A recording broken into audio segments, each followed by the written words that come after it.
এক পর্যায়ে আমি চেয়ারম্যান স্যারকে প্রশ্ন করি, স্যার ভাইবার মার্ক তো রিটেন মার্কে যুক্ত হয় না, তো ভাইবার মার্ক যদি রিটেন মার্কে যুক্ত না হওয়া অবৈধ না হয় তাহলে ভাইবাতে ফেল করানো অবৈধ হবে না কেন? উনি এর কোনো সদুত্তর দিতে পারেন নাই, এবং এটার প্রমাণ আমাদের কাছে আছে। আপনারা আমাদের কাছে গতকাল একটা সনদ প্রদান করেছে, সেখানে আপনারা দেখবেন শুধু রিটেন পরীক্ষার্থীতে যে রিটেনের মার্ক অনুসারে তারা সনদ প্রদান করেছে। তাহলে এনটিআরসি কিভাবে প্রমাণ করবে এই যে যারা পাশ করেছে 40 মার্কে তারা ভাইবাতে কোনো মার্ক পেয়ে পাশ করেছে? এনটিআরসি এটা কি প্রমাণ করার কোনো জায়গা রেখেছে? এখানে তো ভাইবার কোনো মার্কস নেই। তাহলে যেখানে রিটেন মার্ক 40, সেখানে যে 40 পেয়ে পাশ করেছে সে কিসের ভিত্তিতে পাশ করেছে? তাকে কি কোনো কম্পিউটার অপারেটর যেখানে যারা রুল সিলেক্ট করে তারা কি পাশ করে দিয়েছে কিনা, কিংবা এছাড়া তো তারা প্রমাণ করার সুযোগ নেই। দ্বিতীয়ত আমি চেয়ারম্যান স্যারকে প্রশ্ন করি, স্যার বিগত 13তম থেকে 17তমতে আপনারা যে রেজাল্টগুলো পাবলিশ করেছেন সেখানে 95, 96, 97% পর্যন্ত আপনারা রেজাল্ট প্রকাশ করেছেন। এখানে যারা বাদ পড়েছে তারা শুধু ভাইবাতে অনুপস্থিত ছিলেন এবং যাদের কাগজপত্রের সমস্যা। তাহলে স্যার আমরা কি অপরাধ করেছি? আপনাদের যারা আমাদের ভাইবা নিয়েছে তারা আমাদের অনেককে জিজ্ঞেস করেছে, আপনারা কি জুলাই গণ অভ্যুত্থানে অংশগ্রহণ করেছিলেন? যারা এই প্রশ্নের উত্তরে হ্যাঁ জবাব দিয়েছে তাদেরকে আর কোনো প্রশ্ন করে নাই।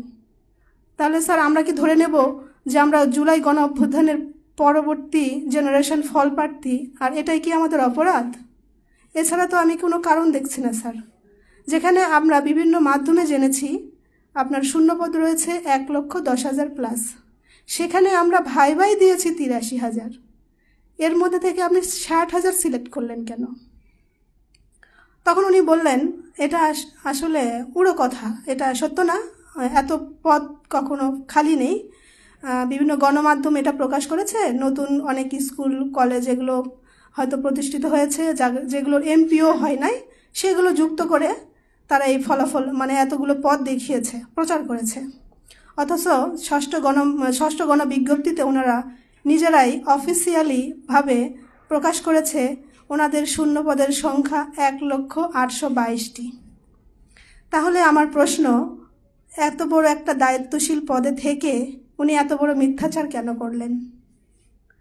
আমি মাননীয় শিক্ষা উপদেষ্টা, মাননীয় স্বরাষ্ট্র উপদেষ্টা সহ সকল উপদেষ্টা মহোদয়ের কাছে আন্তরিকভাবে এই যে একটা এনটিআরসির মতো একটা প্রতিষ্ঠান, ওনাদের যে চেয়ারম্যান সাহেবের মতো যারা মিথ্যাচার করছে, এত বড় একটা মিথ্যাচার করছে, আমার দাবি আপনারা বিষয়গুলো আন্তরিকতার সাথে বিবেচনা করবেন।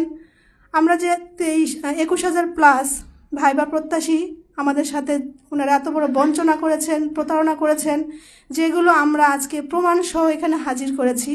সবার কাছে, সারা বাংলাদেশের মানুষের কাছে আমার অনুরোধ, আমরা যে আমাদের সাথে যে অন্যায় হয়েছে, ওনারা যে অনৈতিক কাজ করেছে তার প্রমাণ নিয়ে কিন্তু আজকে আমরা এখানে হাজির হয়েছি।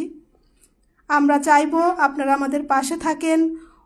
ওনারা যে অন্যায় করেছে তার প্রমাণ আমরা দিয়েছি, আপনারা এর তদন্তের ভার নেন।